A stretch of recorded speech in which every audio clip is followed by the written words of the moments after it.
কোনে কয় আজিৰ সমাজ, আজিৰ অসমীয়া সমাজ যুৱ উশৃংখলতাৰে ভৰপূৰ?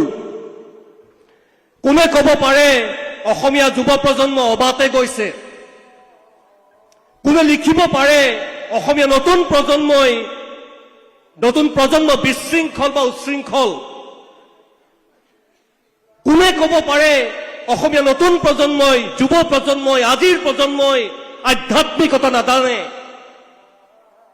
কোনে ক'ব পাৰে যে অসমৰ নতুন প্ৰজন্মই মহাপুৰুষ গুৰুজনাৰ আদৰ্শৰে অনুপ্ৰাণিত নহয়?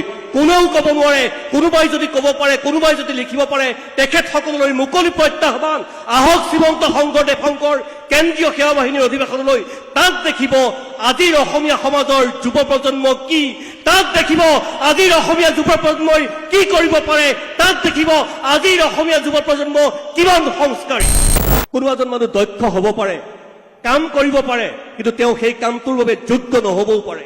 সেই ভয় প্ৰধান সম্পাদক ডাঙৰীয়াই বাপে কৈ গৈছে যে কোনোবাই হয় ভাবে যে 10 দিন যাম, পঢ়া শুনা ক্ষতি হ'ব। নহয়, হ'ব নোৱাৰে। এই 10 দিনৰ পঢ়া শুনা ক্ষতিয়ে বাস্তৱ জীৱনক আপোনালোকৰ যিটো অভিজ্ঞতা আৰু জ্ঞান দিব, কোনো কিতাপে দিব নোৱাৰে, কোনো পুথিয়ে দিব নোৱাৰে, যিটো শংকৰ অধিৱেশনে দিব পাৰে। জয় গুৰু শংকৰ সৰ্বগুণাকৰ, যাকে না শিকেও পাম তোহাৰো চৰণেৰেনো শতকোটি, বাৰে কৰোহো প্ৰণাম, বাৰে কৰোহো প্ৰণাম, বাৰে কৰোহো প্ৰণাম। পৰম শ্ৰদ্ধাভাজন শ্ৰীমন্ত শংকৰদেৱ সংঘৰ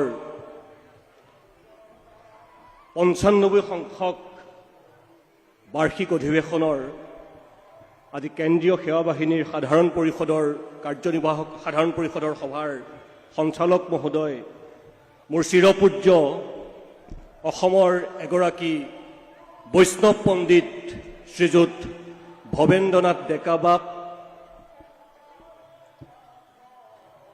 সাধাৰণ পৰিষদৰ সভাৰ উদ্বোধক শ্ৰীমন্ত শংকৰদেৱ সংঘৰ প্ৰধান সম্পাদক তথা কেন্দ্ৰীয় সেৱা বাহিনীৰ মুখ্য সচিব সন্মানীয় শ্ৰীযুত কুশল ঠাকুৰীয়া বাপ,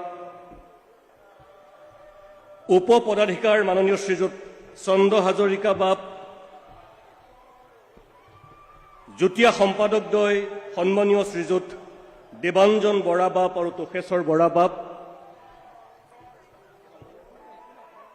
সেৱা বাহিনীৰ সচিব চন্দন বৰা আৰু সৰ্বাধিনায়ক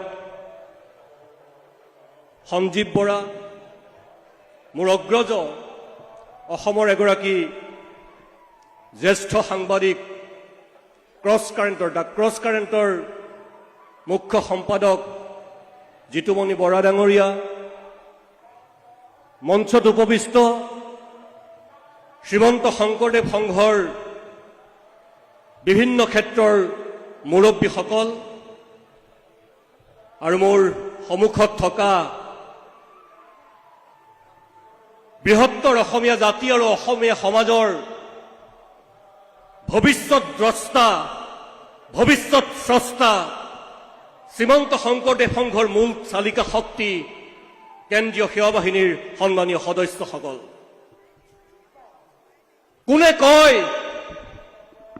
আজিৰ সমাজ, আজিৰ অসমীয়া সমাজ যুৱ উশৃংখলতাৰে ভৰপূৰ? কোনে ক'ব পাৰে অসমীয়া যুৱ প্ৰজন্ম অবাতে গৈছে? কোনে লিখিব পাৰে অসমীয়া নতুন প্ৰজন্ম বিশৃংখল বা উশৃংখল? কোনে ক'ব পাৰে অসমীয়া নতুন প্ৰজন্মই, যুৱ প্ৰজন্মই, আজিৰ প্ৰজন্মই আধ্যাত্মিকতা নাজানে? কোনে ক'ব পাৰে যে অসমৰ নতুন প্ৰজন্মই মহাপুৰুষ গুৰুজনাৰ আদৰ্শৰে অনুপ্ৰাণিত নহয়? কোনেও ক'ব নোৱাৰে। কোনোবাই যদি ক'ব পাৰে, কোনোবাই যদি লিখিব পাৰে, তেখেতসকললৈ মুকলি প্ৰত্যাহ্বান। আহক শ্ৰীমন্ত শংকৰ কেন্দ্ৰীয় সেৱা বাহিনীৰ অধিৱেশনলৈ। তাত দেখিব আজিৰ অসমীয়া সমাজৰ যুৱ প্ৰজন্ম কি, তাত দেখিব আজিৰ অসমীয়া যুৱ প্ৰজন্মই কি কৰিব পাৰে, তাত দেখিব আজিৰ অসমীয়া যুৱ প্ৰজন্ম কিমান সংস্কাৰী। এয়াই আপোনালোকৰ শক্তি, এয়াই আপোনালোক। আৰু আপোনালোকৰ ওপৰতে নিৰ্ভৰশীল ভৱিষ্যতৰ অসম, ভৱিষ্যতৰ অসমীয়া জাতি আৰু শ্ৰীমন্ত শংকৰদেৱ সংঘৰ দৰে এই বৰ্ণিল বৰ্ণাঢ্য বৰগছজোপা। হে অসমৰ নতুন প্ৰজন্ম, মই আপোনালোকক কিবা কোৱাৰ, কিবা পৰামৰ্শ দিয়াৰ ধৃষ্টতা মোৰ একেবাৰেই নাই। মঞ্চত উপবিষ্ট মোৰ জ্যেষ্ঠসকলৰ সন্মুখত কোৱাৰ কথা কোৱাৰ জ্ঞান একেবাৰে অভাৱ। মই মাত্ৰ বিগত সময়ছোৱাত শ্ৰীমন্ত শংকৰদেৱ সংঘক যিদৰে জানিছো বা বুজিছো, প্ৰতি বছৰেই শ্ৰীমন্ত শংকৰদেৱ সংঘৰ অধিৱেশন বা অন্যান্য কাম কাজসমূহৰ লগত যিমানেই সম্পৃক্ত হৈছো, সিমানেই নতুন নতুন অভিজ্ঞতা, নতুন নতুন বিভিন্ন ধৰণৰ কথা বতৰাৰে মোৰ মন মগজু সম্পৃক্ত হৈছে। সেই কথাখিনিহে আপোনালোকৰ মাজত মই অতি চমুকৈ ভাগ বতৰা কৰিব বিচাৰিছো। এই যে আমি গৰমৰ বন্ধ পাওঁ, এই যে আমি পৰীক্ষাৰ পিছত এসপ্তাহ কিবা এটা বন্ধ পাওঁ, আমি কৰ্মশালা কৰোঁ। সেই কৰ্মশালাত কোনোবাই গীত শিকে, কোনোবাই নৃত্য শিকে, গৰমৰ বন্ধত কোনোবাই ক্ৰীড়াৰ প্ৰশিক্ষণ লয়, কোনোবাই বিভিন্ন এক্সট্ৰা কাৰিকুলাৰ যিটো এক্টিভিটিজ তাৰ প্ৰশিক্ষণ লয়। কিন্তু আপোনালোক ইমান ভাগ্যৱান, শ্ৰীমন্ত শংকৰদেৱ সংঘ নামৰ এই বৰ্ণিল জাতীয় অনুষ্ঠানটোৰ মাধ্যমেৰে জীৱনৰ কৰ্মশালা কৰাৰ যিখন প্লেটফৰ্ম আপোনালোকে পাইছে, সেই প্লেটফৰ্মখনে আপোনালোকক একো একজন মানুহ হিচাপে গঢ় দিব। সেই মানুহজন সাধাৰণ মানুহ নহয়, সেই মানুহজন এজন পূৰ্ণাংগ মানুহ, সেই মানুহজন কেৱল শিক্ষিত মানুহ নহয়, সেই মানুহজন দীক্ষিত মানুহ, সেই মানুহজন কেৱল দক্ষ মানুহ নহয়, সেই মানুহজন কৈ যোৱাৰ দৰে বাপে যোগ্য মানুহ। কিয় যোগ্য ভোগ্য বসুন্ধৰা বুলি ক'লে, কিয় নক'লে দক্ষ ভোগ্য বসুন্ধৰা? কোনোবা এজন মানুহ দক্ষ হ'ব পাৰে, কাম কৰিব পাৰে, কিন্তু তেওঁ সেই কামটোৰ বাবে যোগ্য নহ'বও পাৰে। এজন গাড়ী চোৰে সাধাৰণ মানুহতকৈ ভালকে গাড়ী চলায়, দক্ষতাৰে গাড়ী চলায়। এজন বাইক চোৰে সাধাৰণ মানুহ এজনতকৈ বাইকখনৰ বিষয়ে বেছি জানে, তেওঁ বাইকখনৰ ক্ষেত্ৰত দক্ষ, কিন্তু বাইক বা গাড়ীখনৰ যিজন মেকানিকজন যোগ্য। দক্ষতা কেৱল জানিব লাগিব, কিন্তু যোগ্যতা হ'বলৈ হ'লে গোটেই বিশ্লেষণটোৰ লগত, গোটেই পৰিকাঠামোটোৰ লগত নিজক সম্পৃক্ত কৰিব পাৰিব লাগিব। যোগ্যতা কেতিয়াও নেতিবাচক হ'বই নোৱাৰে। আৰু এই অনুষ্ঠানটোৰ পৰা গৈ আপোনালোক এদিন বিভিন্ন পেছাৰ লগত জড়িত হ'ব, কোনোবা শিক্ষকতাৰ লগত জড়িত হ'ব, কোনোবা অধ্যাপনাৰ লগত জড়িত হ'ব, কোনোবা সমাজ সেৱাৰ লগত জড়িত হ'ব, কোনোবা ৰাজনীতিৰ লগত জড়িত হ'ব, কোনোবা কৃষি কৰ্মৰ লগত জড়িত হ'ব। মই এটাই অনুৰোধ জনাম, ভৱিষ্যতৰ দিনত আপোনালোক যি ক্ষেত্ৰতে নাথাকক কিয়, আপোনালোকক জানিব লাগিব যে আপোনালোকে শ্ৰীমন্ত শংকৰদেৱ সংঘৰ কেন্দ্ৰীয় সেৱা বাহিনীৰ পৰা অহা। আপোনালোকৰ প্ৰতিটো কাম কাজত সেই কথাখিনি স্পষ্ট হ'ব লাগিব, সংস্কাৰ স্পষ্ট হ'ব লাগিব, সততা স্পষ্ট হ'ব লাগিব। আপোনালোকৰ প্ৰতিটো কাৰ্যক্ৰমণিকাত ভৱিষ্যতৰ জীৱনত এই যিটো পৰিৱেশ আপোনালোকক দিছে, যিটো মন দিছে, সেই মনটোৱে আপোনালোকক লৈ যাব লাগিব। তেতিয়া আপোনালোক একজন যোগ্য মানুহ হ'ব, যোগ্য নাগৰিক হ'ব। আপোনালোকে পাৰিব, আৰু কোনেও নোৱাৰে। অসমক তেখেতসকলে কৈ গৈছে, বাপে কৈ গৈছে বিশ্বৰ কথা, হয় 100% সত্য।